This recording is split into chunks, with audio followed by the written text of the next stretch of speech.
I'm Jen anyway. Everyone knows me. Alex. And we worked on the arcade together in 2015. 15. Yeah. And then Alex kind of took over from there, and I'd done the couple of years previous to that. One of those with Kate, two of those with Kate Walker as well. So there've been a few of us that have collaborated at various times on what's come to be known as the performance arcade architecture. I think it's both architecture and kind of spatial design. I guess you could say that they're the same thing, but that could be another interesting conversation in the discussion that we have later. We talked a little bit about if we approach the arcade spatial design differently depending on kind of our background. Yeah. And we think maybe we did, but anyway, we'll come back to that. So basically we're gonna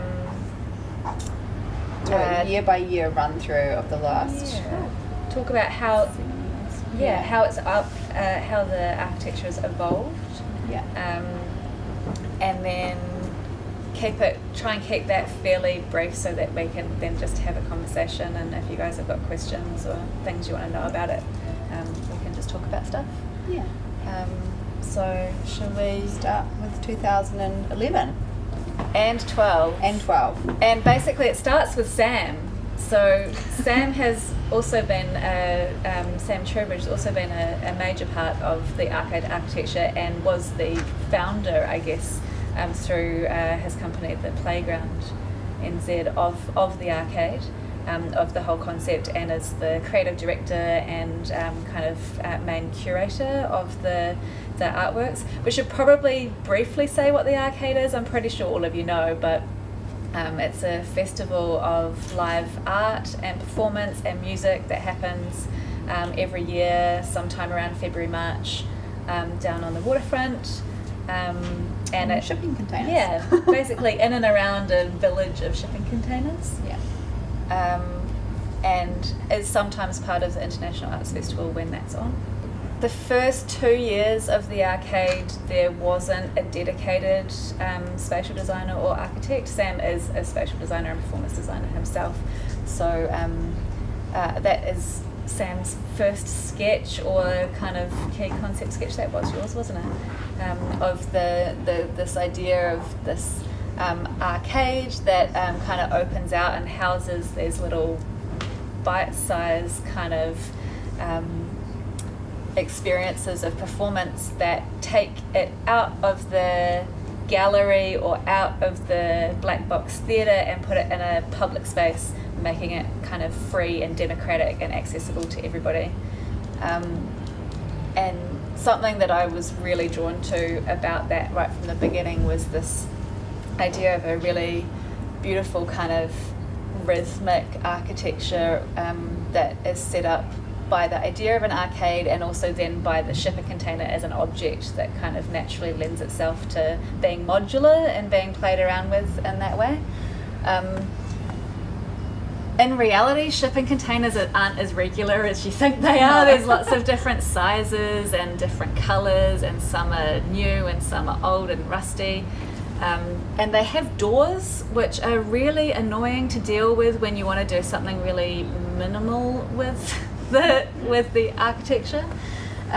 So it's kind of hard to see on the screen, but that was the top one's the first year in 2011. And that year it was around the back of Te Papa, the kind of north-facing side where the diver statue is that right, Sam? And then from 2012 onwards it shifted round to where it currently is, which is the east side of Te Papa on the waterfront there, where the big triangular patch of grass is, and that's become a really important part of the site and the kind of social space of the arcade. I first heard about the arcade in 2012 when I was working in London, because of Karsha's work. I think Karsha Pol, who floated a shipping container out to sea, or out in the harbour anyway. And I think that's really interesting. That to me, that seemed to be the year that the arcade both settled in its site, and also kind of started to see the site as going beyond just this row of containers, that it kind of goes out to the wider city and to the harbour, and the performance kind of bleeds out and contaminates from there, which I love. So I got involved in 2013. Sam and I were sharing an office up at Massey, and we were talking about the arcade. And if I remember this correctly, Sam, you mentioned that you wanted to have a bar in the arcade that year, and kind of start to really consider not just how people might encounter this thing, but what might get them to stay and kind of have conversations about art and performance, and drink and hang out, and spend some time. So I said, oh yeah, I'll design a bar for you. And it kind of went from there. So we had no budget that year, I think, well, not for the architecture anyway, not for the social spaces, some seed funding maybe for the artists. $11,000. $11,000, the whole budget. I think I got maybe a couple of hundred of that to buy some screws and glue and paint and stuff. But that kind of was what gave birth to the, what was that year, less refined kind of scavenger aesthetic. Which scavenger chic, upcycling, and we did use pallets, and that was before they became really overused and everywhere on Pinterest. I just have to say that. But we used pallets because they were available. I had connections with Coffee Supreme, so scavenged a whole bunch of coffee sacks, pallets, and the coffee chaff, which is the stuff that comes off the beans when they're roasted. It's like a waste product, which makes quite good stuffing for temporary upholstery for outdoor furniture, only if you seal it in plastic, because when it gets wet it kind of just turns to mush. So I ended up being involved in not just the bar design, but Sam and I started talking then a lot about the overall layout, and he asked me to kind of draw up the plans for it. So I kind of helped out with that, and started to think as well about not just, if you have a bar, that's great, people get their drinks, but then what do they do with them? Are you just going to stand around? Are you going to sit on the grass, which is great, but what if it's raining or the grass is wet? So we started thinking about, okay, could there be some furniture that went along with this this bar? And then because it's such an exposed site, you also kind of want a sense of, okay, am I just sitting out in the wind, or how do you get a sense of interiority or a space that makes you want to linger? And that's where these lampposts came in, which started to suggest kind of something, and we couldn't actually put a roof over it, but suggest that language of something that might provide a canopy. Obviously they were lighting because they're lampposts, but they also helped to reinforce that rhythm of the arcade that I fell in love with from Sam's sketch. And they've kind of remained, they've been reused every year in some form or other. This following year, we got the CNZ funding to actually do we'd proposed this version on the left in 2013, I think, didn't we? We'd kind of developed that. Didn't get the funding that year, got it the next year, which was for something a bit bigger. It was 2-story, had these vertical containers put on their end, which is not a thing that you would usually do with a container, so required a bit of engineering. And that was really driven actually by the proposals that came in, by the works themselves. Dan and Amy proposed the work that you can see, the little bit of illustration in that vertical container there. which is I don't know if any of you experienced it, it was a bath on the upper floor, and then if people got in the bath, it would kind of rain through a slatted timber floor into the timber deck, into the container below.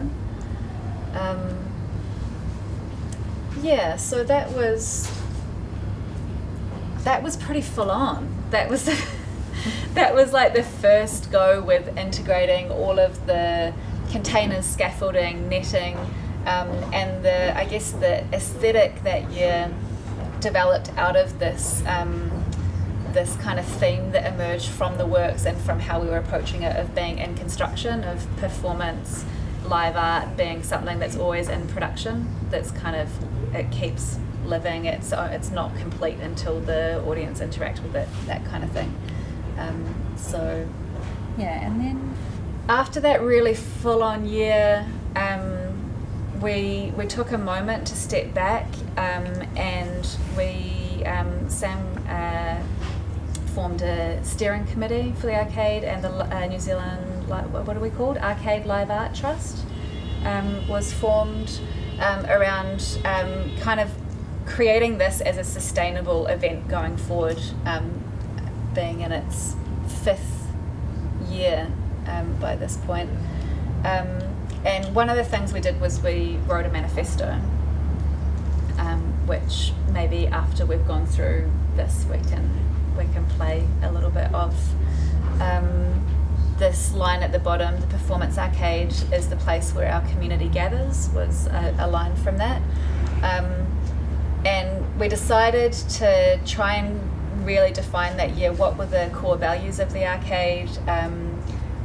In order to do that, we consolidated and reduced the scope of the architecture again, to try and figure out, okay, how do we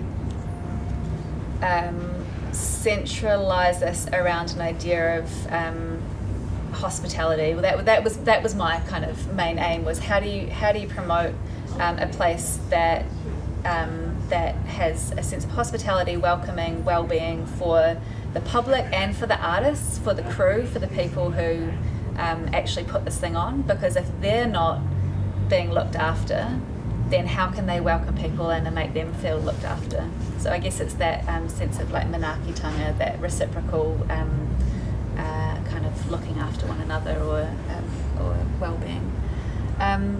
So we tried that out through like a courtyard to create a bit more shelter and enclosure with the social spaces.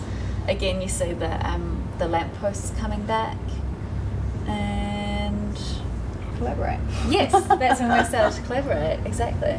And Alex was fantastic to have on board. So Kate Walker came on board for the 2014, and she was involved in 2015 as well. And I think some of the things that were consolidated at that point that have then become part of the language of the arcade were the branding, which wasn't done by a graphic designer. I haven't got any graphic designers here.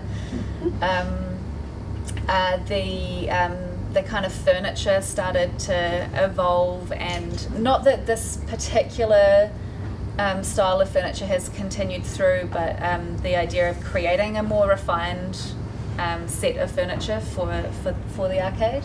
And the bar that we built that year, we built to last. So rather than being something that was scavenged from the city and then given back to the city, it was scavenged. It was almost all recycled or upcycled materials, but we built it in a modular way that it could be broken down, packed down, stored, and then brought out again in a container. Exactly.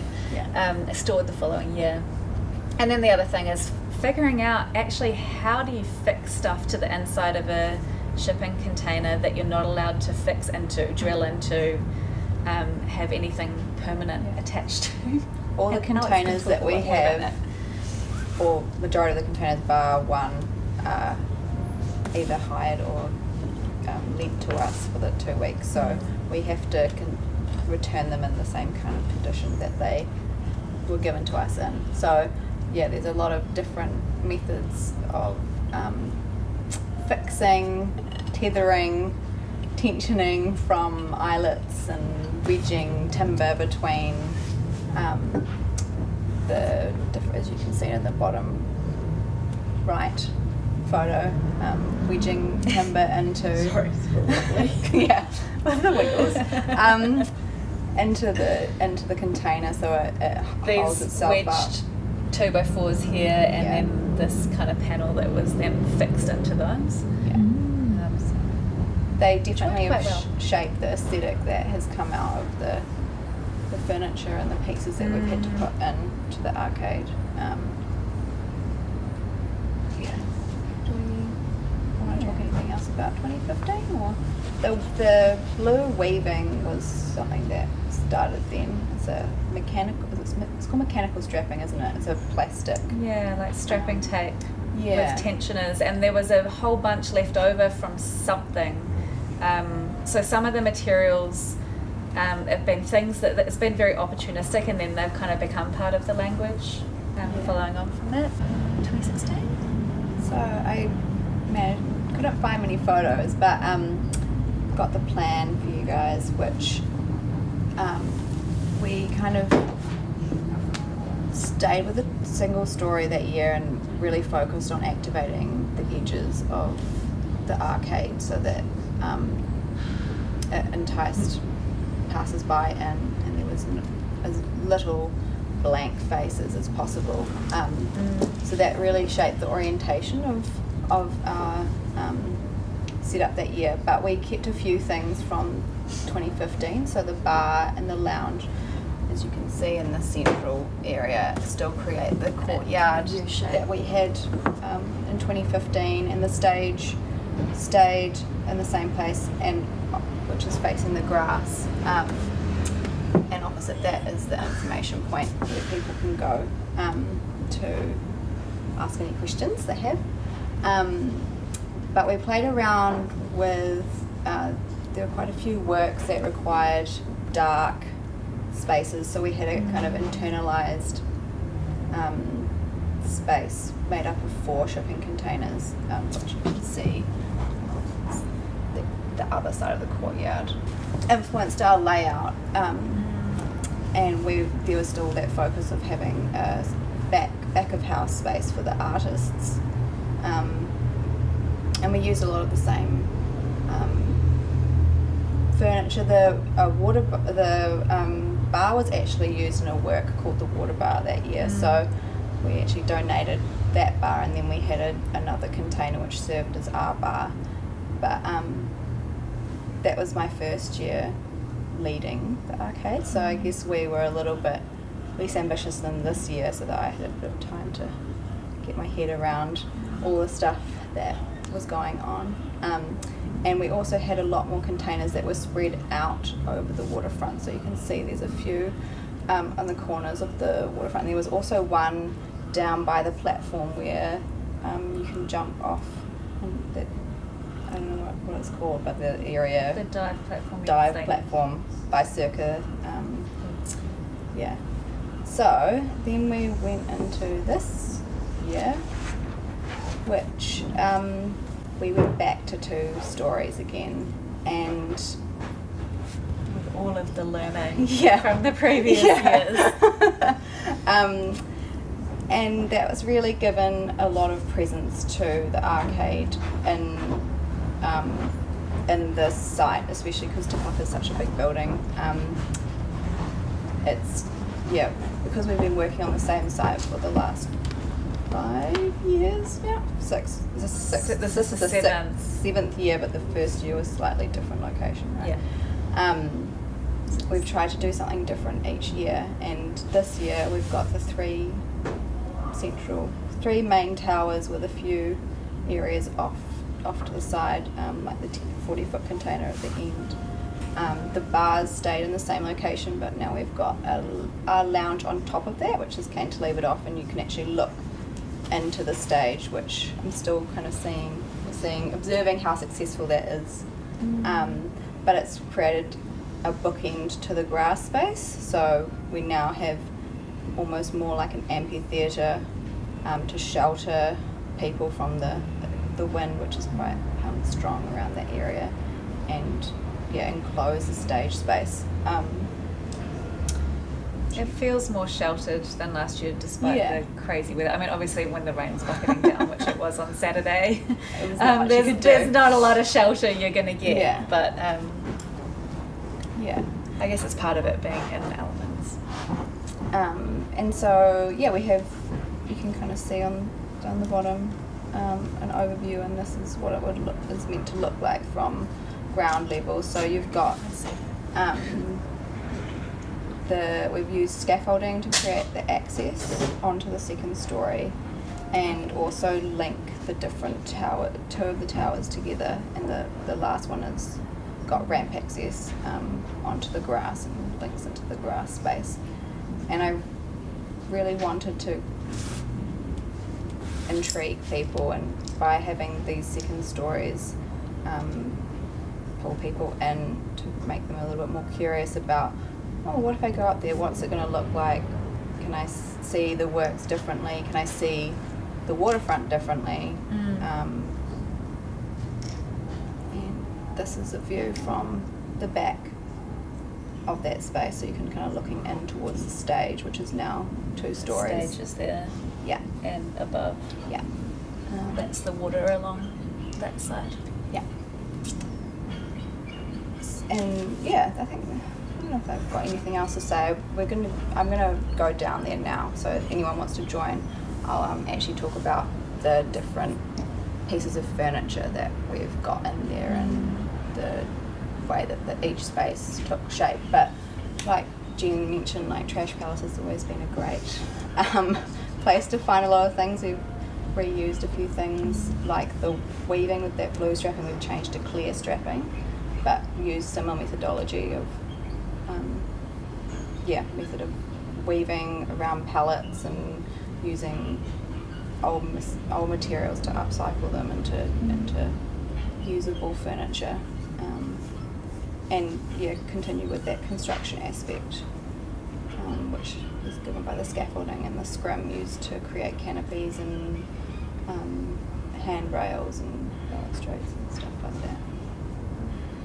So there's definitely been an evolution, and each year I think something's been retained and built on, like the bar location or the stage location, and also going back to previous years with this 2-story exploration. And the container layout itself has always been really driven by what the works are, what proposals come in, and what the curatorial team decides. And what happens if you place this work next to that one? Is it going to mean that if one work has a lot of sound involved, is it going to contaminate the work next to it that's supposed to be a quiet meditative space? Or so the layout really emerges out of a whole lot of concerns and out of the consideration of the site. And if you know that site, there's so many angles. There's so many lines and angles and triangles, and then there's the one thing we haven't talked about, which is the marching line of lampposts that exist in the site, which we have to work in and around, and that affects the spacing between the containers. You can see them going up the page. They're the kind of rectangular piece down there, so they always create a little problem that we have to solve. And also the type of containers that we can get really affects what we do, and because the doors are obviously quite large, we also have to think a lot about how we fix them back and what size they are and how that's going to work when you're placing them as well. So, should we go on to... there's a photo of what you'll see this evening of this year's arcade, which has a very different presence from that very first sketch of that row of a really regular kind of rhythm. And so I think that's probably one of the biggest changes over the years, that has gone from this really kind of, even though that first year it wasn't a strict regular thing, because it was different works needed different orientations of containers and there's the doors and stuff, but I think that's kind of gone out and splattered across the waterfront, and then this year it's kind of pulled back up into these towers. So every time it's got a different feel. I think this year we also have a few more blank sides, but because we've got the performing writing aspect and all the signage that we've put in, they're kind of activated in a different way from actually having a text-based activation. And the second story is a lot more habitable this year, so you see people up there, whereas the first time it went two-story, it was kind of more access to the works up there than actually a space that you go and really hang out in. Whereas now you see people and it's got vibrancy, and it kind of creates these really interesting different levels and different kind of performances of audience, spectator, and the public as well. So we just put up a few questions that were things that we'd started talking about in case no one else had questions, but we should probably open it up first if anyone has anything they're particularly curious about. What's the lead-in time for this sort of project? My role kind of starts in September, really. But Sam works on it almost year round, don't you? You start your call for applications with artists in July or June. I tried a funny application last week. I was going to say, I'm pretty sure on opening night, Sam said either you were up all night the night before, or you had to go home and put in the CNZ funding application for the following year's arcade. So it starts right from then. There's a small team of people, well, Sam mainly, and then the production manager and the small team that kind of work on it year round almost. And then it builds. But the install this year was the tightest. So normally we have about 2 weeks on site to pack everything in, but this year, because of homegrown, we had 4.5 days to do a 2-story arcade with scaffolding. So it was a really tight pack-in time compared to what we normally get, which is always feels like it's tight anyway, but this year was like exceptionally tight. But we managed to do it, so the team did an incredible job. I was so impressed. I was lucky enough to be kind of watching it from outside and not having the full kind of stress of, are we going to make it? I was very impressed.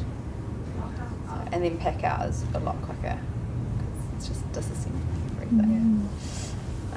I think that the people who work, the interns and the so Sean Melinda, who's been a construction manager for the last few years, he came on to help me build that first bar that I built, so he's been involved for ages as well. And the production managers, they're just all so important to, we're talking about this, but any of them could give this talk just as much as we could.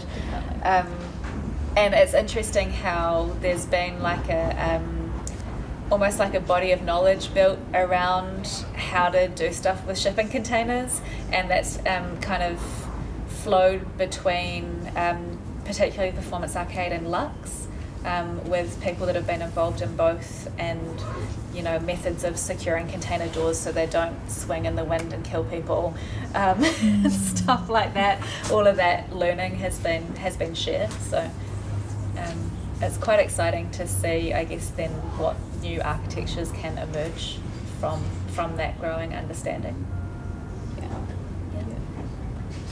I think we kind of already talked about the vernacular and the language that's developed. We didn't really talk about the difference. So Jen's got a spatial design background and I have a architecture background. So we didn't really, when we started talking about it, we looked into the differences in our designs, but where we start thinking about what we start thinking about when we do the layout and you were saying that yours was more from the inside out, and I think that mine is from maybe the outside in. Yeah, it's interesting because we kind of just raised the question as an experiment. Like, there's so many different perspectives on, what is architecture, what is spatial design, what is interior design, are they different, do we need disciplines anymore? All of those things, and, Del and I used to work in an architecture office space together, and we wouldn't have said that we did different things apart from the fact that I was very junior at that point. But it is interesting that we did come to that semi-conclusion for this anyway, that although we the intent is the same and the kind of the approach in the end is the same, that there was a tendency for me to start from the inside, the sense of interior and habitation, and then go out, whereas you talked a lot about kind of how do you attract and draw people in. We ended up in the same place.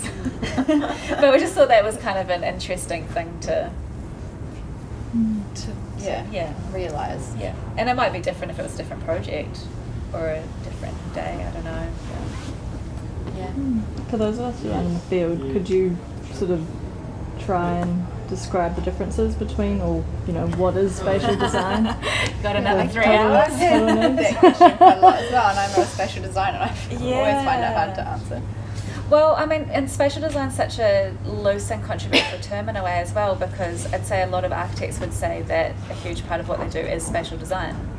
Yeah, so it's not something that can be owned, I think, by any one discipline. But I guess I can talk more specifically to spatial design as it's developed from the program at Massey School of Design, which started from an interior design program, and then but was taught by interior architects and performance designers. So it's kind of been this inter or transdisciplinary approach to designing for people in space, basically. That does tend to start from a performative understanding of the body in space, and then sometimes goes out to deal with the form of buildings, but doesn't always do that. So a spatial design solution might not even be a structure. Yeah. Does that make sense? Yeah, totally. Good. I don't even know what to say. Yeah. I'm going to have to look back at the video of that, because I think that's the first time I've explained it exactly in that way. I guess I ask because working in planning, I work in spatial planning, so it's at a much higher sort of scale. Yeah. And so I think that people in my discipline could really benefit in thinking at a smaller scale and how the way you create entire environments can then be used down how they're then used at a human scale. Yeah, definitely. There's a real lack of that transfer. Yeah. There's that film, The Human Scale, and Jane Jacobs is incredibly inspiring person across. Yeah, and a lot of urban planners, landscape designers, performance designers, experience designers would all probably lay claim to spatial design as kind of the core of their practice as well. Yeah. I guess maybe having the term spatial design, or using that instead of, say, architecture or interior, people don't know necessarily what it's about, so you're not limited. You can break free of maybe old traditions or constraints that are put on professions. You're not stuck in the canon, but then at the same time, so many architects would argue that they're not stuck in that canon or tradition or anything anyway. And an architect might, if you look at Mies van der Rohe, designed the furniture for all, he wanted to control everything. And I'm not saying that control is always the approach taken by architects, but I think every single person's practice is individual and different anyway. Yeah. Right. Anything else?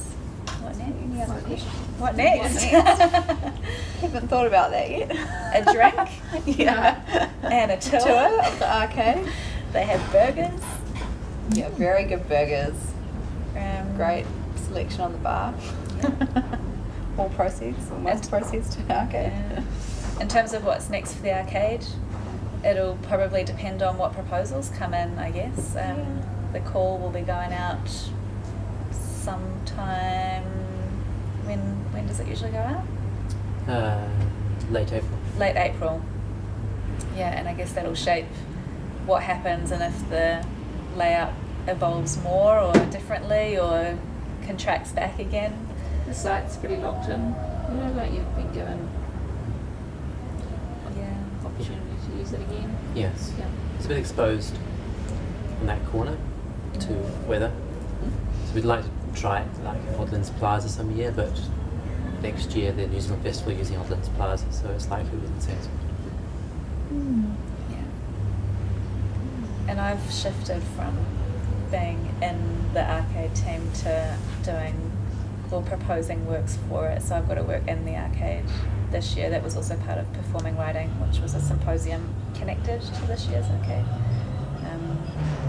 Which part of it documents kind of the labours and the processes that go into making it. It's trying to make visible the invisible work that's often behind the scenes and stuff. So if you want to see that, have a look in the shop. I'm not trying to sell anything because the things that are produced and are in there are free. Yeah, it's called Taking Notes. On that note, Thank you very much. to it. Thanks for hanging out and listening. Yeah.